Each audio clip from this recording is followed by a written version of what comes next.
ને મિત્રો ભારત આપણે જાણીએ છીએ પ્રાકૃતિક અને સાંસ્કૃતિક વારસો જબરજસ્ત ધરાવે છે અને અહીંયા સાંસ્કૃતિક વારસોમાં પણ આપણે જે અમુક અગત્યના સ્થળો એના વિશે જાણવાનો પ્રયાસ કરશું, જેમ કે અજંતાની ગુફાઓ. તો હું કંઈક જુદી જ રીતે અજંતા લખું છું. મિત્રો અજંતા મેં આમાં લખ્યું છે તો તમને એમ લાગશે કે આમ કેમ લખ્યું, તો અહીંયા એમ સમજો કે આ ગુફા જ છે, બરાબર. તો આ ગુફાને અત્યારે હું અહીંથી કાઢી અને કોઈ પૂછે કે કઈ જગ્યાએ જવાનું છે, તો હું કહીશ કે આ જગ્યાએ. તો હવે જરા જોઈએ કે આ ગુફાને હું અહીં સુધી લઈ ગયો છું અને અજંતાની છે અને આ આપણે અજંતામાં આટલો ભાગ આ કરીએ છીએ અને આટલો ભાગ આમ કરીએ છીએ. હવે જો આવું મેં વિશેષ એટલે કર્યું કે તમને યાદ રહી જશે કે અહીંયા તમને બગડો દેખાય છે, હા. અહીંયા તમને નવડો દેખાય છે, હા. તો અહીંયા તમને અજંતાની અંદર કુલ 29 ગુફાઓ રહેલી છે. આવેલું છે ક્યાં, તો તમને ખબર જ છે કે એ મહારાષ્ટ્રની અંદર છે. જિલ્લો કયો છે, તો કે ઔરંગાબાદ. અને સ્થળ કયું છે, તો એ તો અજંતા જ છે. ઓકે, તો ત્રણ વસ્તુ જોઈ કે પહેલી વાત કે અજંતાની જે ગુફાઓ છે એ આપણા સાંસ્કૃતિક વારસા માટે ધી બેસ્ટ. લોકો પરદેશથી ખૂબ આવે છે જોવા, કારણ કે એ આપણો ભવ્ય સાંસ્કૃતિક વારસો છે. નંબર 2 કે એની અંદર ગુફાઓ કેટલી રહેલી છે, તો કે 29. એ ક્યાં આવેલું છે, તો અજંતામાં આવેલું છે. એ જિલ્લો છે ઔરંગાબાદ છે અને એ મહારાષ્ટ્રમાં છે. ઓકે ને મિત્રો તમને અહીં દેખાતું હશે કે અહીંયા પર્વતમાળા પણ છે. તો એ પર્વતમાળા સહ્યાદ્રીની પર્વતમાળા છે. તો આપણે એ પણ યાદ રાખશું કે જે આ અજંતા છે એ સહ્યાદ્રીની પર્વતમાળા વચ્ચે અજંતા ગામની બાજુમાં જિલ્લો ઔરંગાબાદ અને મહારાષ્ટ્રમાં આવેલ છે. આ બીજી એક વાર સાથે સાથે વાત કરું કે આનો જે આકાર છે એ ઘોડાની નાળ જેવો આકાર તમે જોયો હશે કે ઘોડાની નાળ છે ને આ પ્રકારનો આકાર. તો અહીંયા આકાર પણ આપણે આવો જોશું કે આ પ્રકારના આકારે એ આવેલ છે. ને મિત્રો અજંતાની જે ગુફાઓ છે એનો બેઝ છે એ બૌદ્ધ ધર્મ છે. અહીંયા તમે બે પ્રકાર પાડી શકો કે એક ચૈત્ય અને એક વિહાર. તો આ ગુફાઓના બે પ્રકાર પાડી શકીએ કે ચૈત્ય ગુફાઓ અને વિહાર ગુફાઓ. અહીંયા ચૈત્ય જે છે એ બૌદ્ધ જે સાધુઓ છે એમની જે પ્રાર્થના કરવાની હોય, ઉપાસના કરવાની હોય, તો એના માટેનું એક આ સ્થળ છે. અને આ ચૈત્યની અંદરની સાઈડમાં જ સ્તૂપ બાંધેલા હોય છે. જ્યારે વિહાર છે ને એ બૌદ્ધ મઠ છે એક પ્રકારનો, એ જ્યાં શું કરે કે બૌદ્ધ ભિક્ષુઓ જે બધા છે એ ત્યાં એમનું અધ્યયન કરે, ત્યાં નિવાસ કરે. તો આ રીતે બે પ્રકાર આમના પાડીશું, એક ચૈત્ય પ્રકાર અને બીજો વિહાર પ્રકાર.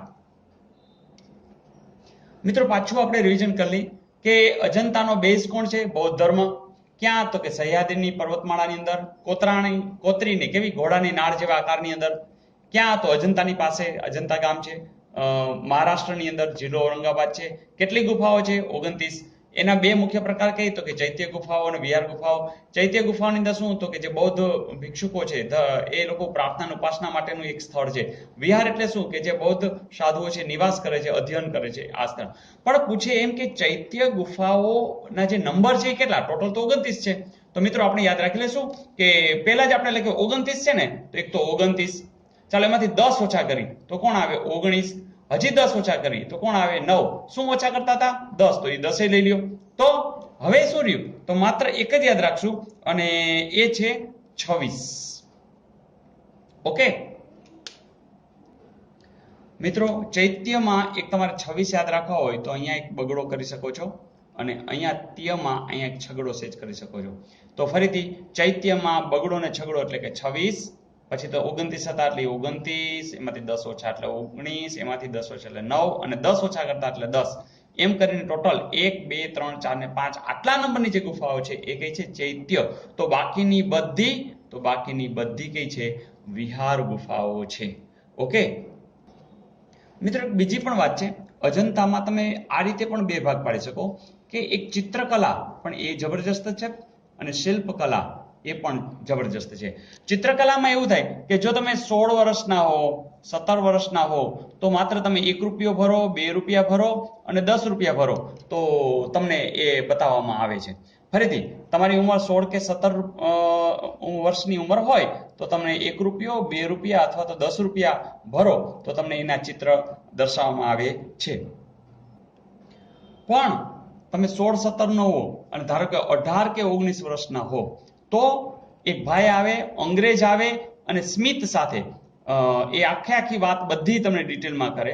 ફરીથી એ કોણ હશે તો કે અંગ્રેજ હશે અને એનું નામ છે જોન સ્મિથ. સ્મિથ નહીં, સ્મિથ. તો એ સ્મિથ એટલે હસતા હસતા તમને આખી બધી ડિટેલ આપે. આ નામ એટલે યાદ રાખજો કે એને આખું જે સંશોધન કરી કે જે વિસરાઈ ગયું હતું એને એ બહાર લાવ્યા હતા.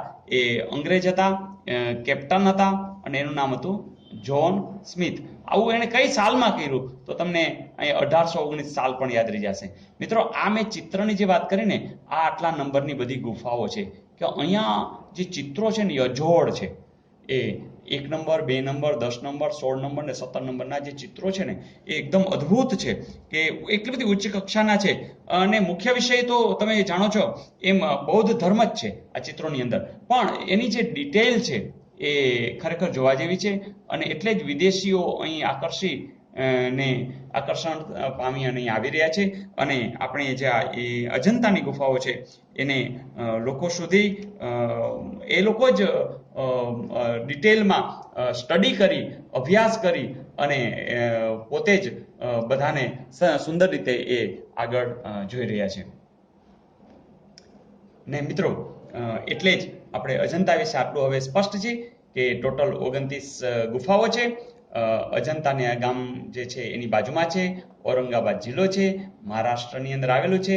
સહ્યાદ્રીની પર્વતમાળા છે એને કોરીને ઘોડાની નાળ જેવા આકારની અંદર આ રચાયેલું છે. અહીંયા બગડો ને નવડો તમને દેખાઈ રહ્યો છે. બૌદ્ધ ધર્મ એનો બેઝ છે.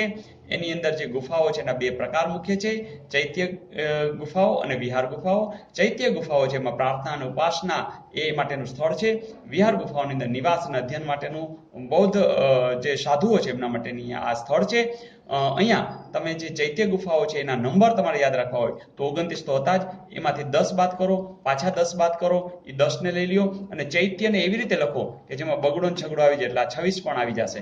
તો ચૈત્ય અને અજંતા આ રીતે લખશો એટલે અહીંયા બગડો નવડો આવશે ટોટલ, અને બગડો ને છગડો છે ચૈત્યનો એટલે આ 26 પણ યાદ રાખી લેજો.